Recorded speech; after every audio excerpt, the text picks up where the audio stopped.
Hello viewers, இன்றைக்கி நான் உங்கள் கூட என்ன ஷேர் பண்ண வந்திருக்கேன் அப்படின்னா, புலி தங்கிய குகை பாடல். இது ஒரு புறநானூற்று பாடல். லாஸ்ட்டாக நம்ம 4 பாடல்கள் புறநானூற்று பாடல் திருப்புதல் முதற்கொண்டு நம்ம முடிச்சிட்டோம். பட் இது அதாவது 11th 12th 9th எடுத்தது, இது 7th எடுத்தது. இதிலேருந்து சில கொஷின்ஸ் வந்து டிஎன்பிஎஸ்சியில் கேட்குறாங்கன்னு சொல்லிட்டு நான் இந்த பாடலை எடுத்திருக்கேன். இப்போ இருக்கக்கூடிய புக்ஸில் இது கிடையாது. ஆக்சுவலாக இது ஏன் அப்படின்னா, ஆஃப்டர் கொரோனாக்கு அப்புறம் அப்டேட் பண்ண சிலபஸில் இது கிடையாது இந்த பாடல்.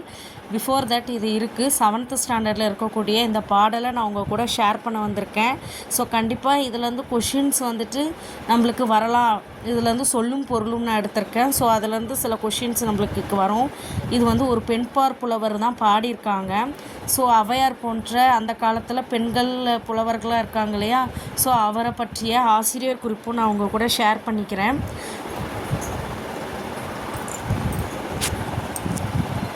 ஆசிரியர் குறிப்பு வந்துட்டு காவற்பெண்டு சங்ககால பெண்பார் புலவர் ஆவார். இவர் சோழ மன்னன் பேரவை கோப்பெருநர் கிள்ளியுடைய செவிலி தாயாக விளங்கியவர் அப்படின்னு சொல்கிறாங்க. கல்வி தேர்ச்சியும் கவிப்பாடும் ஆற்றலும் மிக்க இவர் வந்துட்டு சங்ககால மக்களுடைய வீரத்தையும் கருப்பொருளாக கொண்டு இப்பாடலை பாடியுள்ளார். அவர்களோட வீரத்தை கருப்பொருளாக கொண்டு இந்த பாடலை பாடியிருக்காங்க.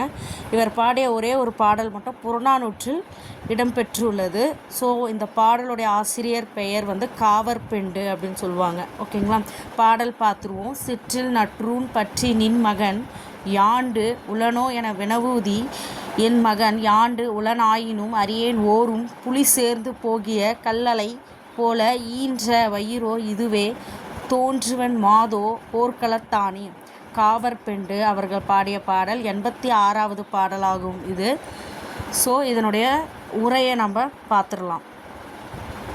கவிநடை உரை பார்த்திங்கன்னா, எம் சிறு குடியலின் அழகிய தூணை பற்றி நின்று என் மகன் எங்கே என்று வினவும் பெண்ணே, அவன் இருக்கும் இடம் யான் அறியேன். புலி தங்கி சென்ற குகை போல் அவனை பெற்ற வயிறு இங்குள்ளது. ஒருவேளை அவன் போர்க்களத்தில் இருக்கக்கூடும் அப்படின்னு சொல்லிட்டு ஒரு பெண் வந்துட்டு கேட்குற மாதிரி அவர் அந்த பெண்பார் புலவர் இருக்கக்கூடிய குடியில் தூணை பற்றி ஒரு பெண் வந்துட்டு கேட்குறாங்க, உன்னுடைய மகன் எங்கே அப்படின்ட்டு. அவங்க வந்துட்டு என் மகன் எங்கே இருக்கான்னு எனக்கு தெரியாது, ஆனால் வந்துட்டு இதோ பாருங்கள் அந்த பாடலுடைய பொருள் அதுதான். ஸோ உரையை நம்ம பார்த்துட்டோமா, இங்கே பாருங்கள். சிறு அளவிலான என் வீட்டின் துணை பற்றி கொண்டு ஏதும் அறியாதவள் போல நீ உன் மகன் எங்கே என என்னை கேட்கிறாய். அவன் எங்குள்ளான் என்று எனக்கு தெரியவில்லை. ஆயினும் புலி தங்கி சென்ற குகை போல அவனை பெற்றெடுத்த வயிறு என்னிடம் உள்ளது. அவன் இங்கில்லை எனில் போர்க்களத்தில் இருக்கக்கூடும் அப்படின்னு சொல்லிட்டு அவருடைய மகனுடைய வீரத்தை வந்து போற்றும்படியாக அமையப்பெற்ற ஒரு பாடல் இது. ஸோ போய் காண்பாயாக என்று புலவர் பதிலளித்துள்ளார். இங்கே இல்லை அப்படின்னா அவர் வந்துட்டு போர்க்களத்தில் இருப்பார் என்னுடைய மகன் அப்படின்னு சொல்லிட்டு தாயாரான புலவர் வந்துட்டு சொல்லியிருப்பார் அந்த பெண்ணிடம்.